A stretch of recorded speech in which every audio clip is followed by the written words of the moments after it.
요즘 장안의 화제 돌직구 강력반 시작하겠습니다. 첫 소식입니다. 오늘 들어온 소식인데 강남의 이 중고 명품숍에서 고가의 시계 5점이 사라졌습니다. 현 시세로 1억 5천만 원에 이르는 시계가 어제 새벽에 사라진 겁니다.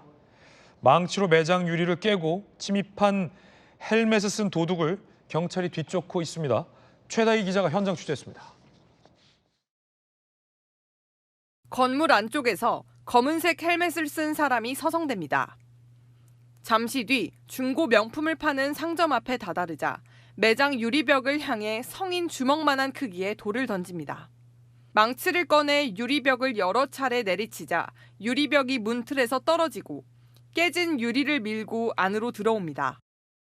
진열장에 전시돼 있던 명품 시계가 담긴 초록색 상자 5개를 순식간에 쓸어 담습니다. 층층이 쌓은 시계 상자를 들고 CCTV가 설치돼 있지 않은 계단으로 사라집니다. 약 10분 뒤 건물을 청소하던 관리 직원이 유리가 깨진 걸 보고 112에 신고했지만 이미 남성은 자전거를 타고 자취를 감춘 뒤였습니다. 헬멧을 가는 거 옆에 건물에서 자전거 아마 따라가고 있겠죠. 도둑은 가방은 손도 대지 않고 스위스제 명품 시계만 챙겨갔는데 5점을 합친 시세가 1억 5천만 원에 이릅니다. 경찰은 CCTV 영상을 분석해 용의자의 동선을 추적 중입니다. 채널A 뉴스 최다희입니다. 미제 사건들의 단서를 강력하게 풀어보는 시간입니다. 돌직구 강력반. 오늘도 저희 돌직구 강력반장 프로파일러 배상훈 반장님 나오셨습니다. 어서 오세요. 안녕하세요. 배상훈입니다. 자, 오늘 강력 사건 첫 번째 사건의 단서부터 바로 확인해 보겠습니다. 자, 뒤에 우리 이 강력 사건 상한판에 띄워봤는데요. 모범 택시가 상당히 파손돼 있는데, 자, 이 어떤 범죄일까요? 영상이 입수됐습니다. 함께 보시죠. 자, 택시 한 대 보이십니까? 공장 앞에 멈춰섭니다. 뒤이어 경찰차도 따라오죠. 그러더니 택시 운전석에 있던 남성을 경찰차에 잡아서 태웁니다. 이 택시는 후진 중 나무를 들이받고 행인 2명을 치기도 했습니다. 알고 보니 강력 사건, 택시기사를 살해하고 이 택시를 몰고 가던 남성이었습니다.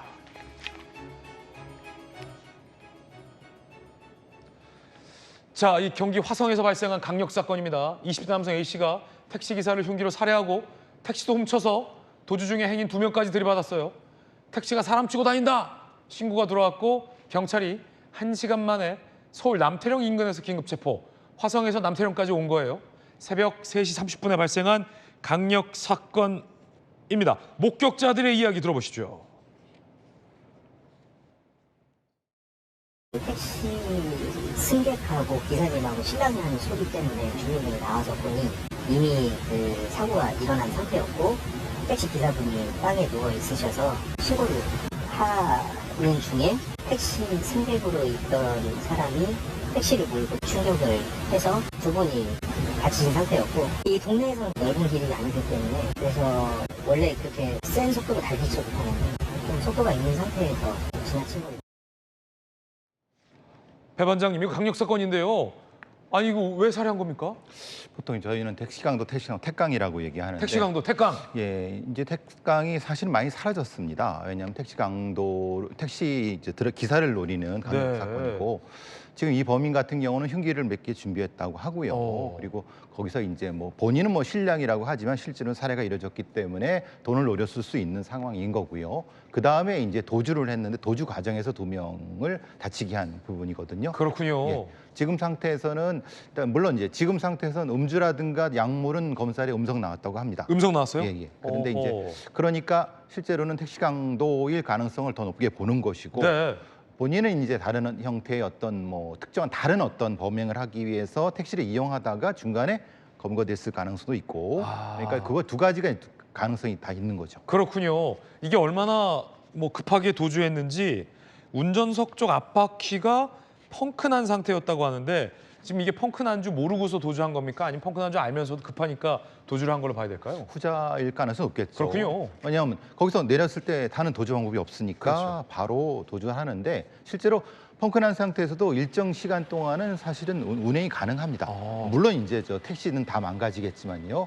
근데 그렇기 때문에 1시간 동안 추적하는데 실제로 우리 경찰 시스템은 와스 시스템이라고 해서 실시간으로 추적할 수 있습니다.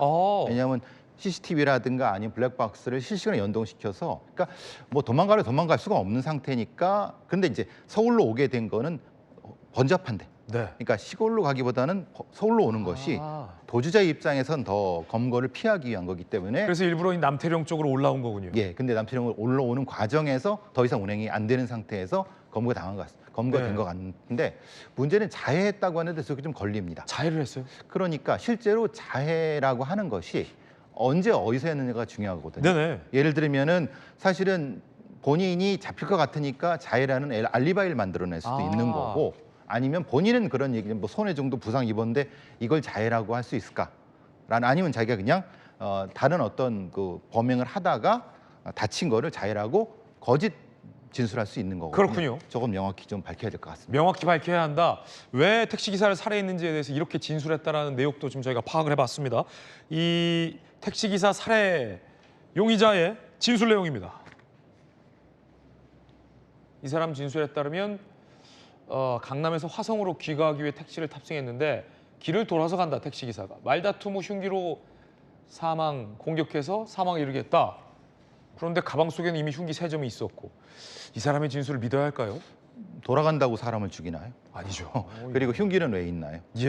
그러니까 그것을 진술 택시 기사분은 사망했기 때문에 본인의 어떤 유리한 대로 주장하는 가능성이 일반 제일 진술이군요. 일반 진술이기 때문에 저것은 법정에서 가려야 되겠지만 분명히 판사님도 저 부분은 감안하실 겁니다. 네. 강력 사건 배상 프로파일러 배 반장님과 함께하고 있습니다. 두 번째 강력 사건의 단서 확인해 보시죠. 자, 좀 뭔가 음침한 곳에서 주사기도 좀 발견이 됐는데 남성 수면방이라고 여러분 아십니까? 남성 전용 수면방에서 벌어진 강력 사건입니다. 서울 강남의 남성 전용 수면방 경찰이 첩보를 받고 압수수색에 나섰습니다. 사물함을 열어보니 이렇게요. 여기저기서 주사기가 발견되고요. 이곳 수면방이 아닌 마약 집단 투약 현장이었습니다. 수면방과 주거지 등에서 3만 명이 투약 가능한 양의 엄청난 마약을 압수했습니다. 자, 마약 아지트였다. 사건의 자세한 전말도 파악이 됐는데요. 함께 보시죠. 40대 남성 C씨는요. 지난해 1월에서 올해 5월 마약을 속옷에 숨겨서 홍콩에서 밀반입해 왔습니다. 경찰이 이 사람을 쫓고 있었던 거죠. 그런데요.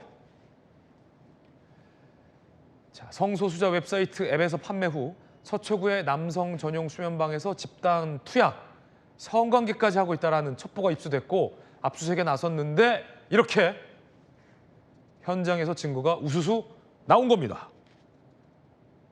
배 반장님, 일단 남성 전용 수면방이란 게 있어요. 이게 뭐 이상한데요? 일본 동경에서 캡슐방 같은 거, 산소방 이런 거죠. 그러니까 직장인들이 잠깐 쉴 수 있는 그런 공간을 얘기하는데 건전한 곳도 있습니까? 예, 그건 합법적인 부분도 있습니다만 저건 불법적인 부분입니다. 저기는 불법이다. 예, 그러니까 지금 강남에 있는 남성전 수면방이라서 쉬는 용도로 하지만 실제로는 저 안에서 마약이 투약되고 있다는 거죠. 은평경찰서는 이미 그 마약 운반책을 확인을 하고 그것의 동선을 찾아서 투약과 아니면 상선을 찾으려고 이제 추적을 했던 부분입니다. 아주 마침 다행히 그리고 아주 면밀한 수사 속에서 저 최종 소비처 그리고 상선까지를 잡기 위해서 일종의 확대 수사를 하게 된 거죠. 네네네. 근데 보통 저런 부분에서는 상당히 그 검거를 많이 한 것 같습니다. 왜냐하면 범죄 수익금도 저렇게 됐고 가장 중요한 것은 소비처가 어디인가 그리고 거기에 존재하는 상선을 타고 올라갈 수가 있는가 그것을 잡아야 되거든요. 판매책이요? 예. 왜냐하면 소비처만 잡아서는 사실 의미가 없습니다. 어느 윗선, 어느 조직까지 연결되는가 윗선을 잡기 위해서 저렇게까지 좀 어떻게 보면 일부러 풀어놓는 거죠. 어디까지 가느냐. 네가 어디 돌아다니는지 한번 내가 보겠어. 예. 이런 거군요. 서울이나 대도시에는 저런 수면방이 종종 있다고 알고 있었거든요. 네. 근데 그게 집단 어떤 마약 투약까지 가는 것도 사실은 추정하고 있었는데 문제는 현장 검거를 해야 되거든요. 이건 추정 가수 될 수 없는 거거든요. 네. 그래서 이제 저거를 검거한 것 같습니다. 건전한 수면방도 많다. 예. 그렇지만 저기는 아니에요. 저기는 마약 투약을 위해서 아마도 저렇게 많은 그런 것들이 발견된 것 같습니다. 알고 봤더니 이곳은 무허가 운영이었다고 합니다. 변종 업소죠, 말하자면. 저런 첩보가 들어왔다고 하는데, 야, 이거 첩보도 대단하네요. 마약 형사들이 많이 고생을 합니다. 네. 왜냐하면 온갖 서울에서 어떤 그런 첩보를 수집하기 위해서 많이 고생하거든요. 그 첩보들이 그냥 흩어지지 않고 저렇게 모아갖고 마약 조직의 상선까지 추적할 수 있었으면 좋겠습니다. 네, 자, 세 번째 사건의 단서 풀어보겠습니다. 윷놀이가 도박? 일단 현장 영상부터 입수가 됐습니다. 함께 보시죠. 제주 서귀포시의 유명 전통시장 앞인데 나이 지긋한 어르신들이 윷놀이하고 있어요. 옆에는 구경하는 사람도 많습니다. 평범한 윷놀이 현장 같은데 문제는 누가 승자가 될지 돈을 건 내기 윷놀이였다는 겁니다. 이기는 사람 맞춰서 배당 거는 거예요. 경찰이 현장에서 검거했습니다. 체포 당시 판돈이 얼마였게요? 무려 358만 원이었다고 합니다. 배 원장님, 아니 윷놀이 판돈에 이렇게 큰 판돈은 처음 봤습니다. 그렇죠.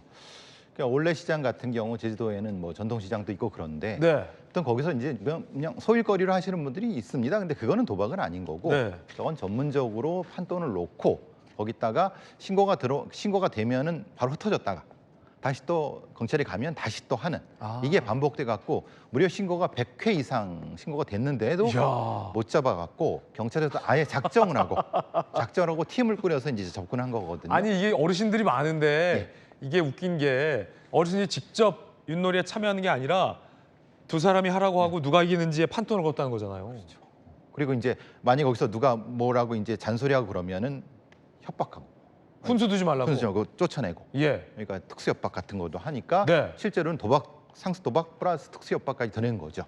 아 이게 지금 훈수를 두는 과정에서 돈이 걸려있기 때문에 380만 원이 그렇죠. 예. 훈수 둬서 저 사람이 잘하면 안 되잖아요. 그렇죠. 그러니까 왜 훈수를 두느냐라고 약간 이 흉기로 예. 행인을 위협하거나 폭행하는 일까지 있었다요? 그러니까 이제 그게 특수협박으로 들어가는 거죠. 아 특수협박에. 예. 그러면은 이 도박은 어떤 혐의입니까? 도박은 상습 도박죄가 될 것 같은데 왜냐하면 지금 거의 신고가 100회 이상이 됐고 액수가 지금 358만 원 정도가 되니까 어르신들도 다 처벌되는 겁니까? 근데 뭐 구속 상태에서는 아니고 불구속 예. 상태인데 그래도 이제 재판은 받으셔야 될 것 같습니다. 네. 예. 경찰 형사들이 25명이나 투입이 됐다고 하는데 굉장히 뭐라고 하나 약오르셨을 것 같아요. 왜냐하면 신고가 됐는데 흩어져 갖고 네. 다시 또 오면 신고되고 계속 이게 한 100회 정도 왔다 갔다 하니까 예. 근데 주변에도 소란도 있고 주민들도 굉장히 고통을 받으신 것 같아요. 아 이건 단속해야 된다. 예, 그래서 예. 이제 그렇게 돼 갖고 사전에 인사착의를 확인한 다음에 그 다음에 팀을 모아서 이렇게 검거한 것 같습니다. 배 반장님 그런 거 있습니까? 이제 윷놀이나 아니면 뭐 고스톱이나 네. 재미로 치신 분들 중에 판돈 걸고 치신 분 있잖아요. 예, 예. 그게 뭐 통념 같은 게 있습니까? 처벌이 되고 안 되고? 판돈? 대략 예전에 판례는 한 20만 원 왔다 갔다 하는데 20만 원 넘어서면 이건 도박의 성격도 근데 있다. 이것도 제가 확실하게 말씀드린 게 아니라 워낙 물가가 오르고 그러니까 인플레이션 때문에. 과거에는 그 정도인데 지금은 좀 다를 수 있고요. 지금 한 80만 원? 예. 글쎄요. 그건 모르겠습니다. 아직 판례가 안 나오는데 가족끼리 하는 경우가 있지 않습니까? 네네. 그러니까 가족끼리 하면서 이 돈은 나중에 우리 회식할 거야.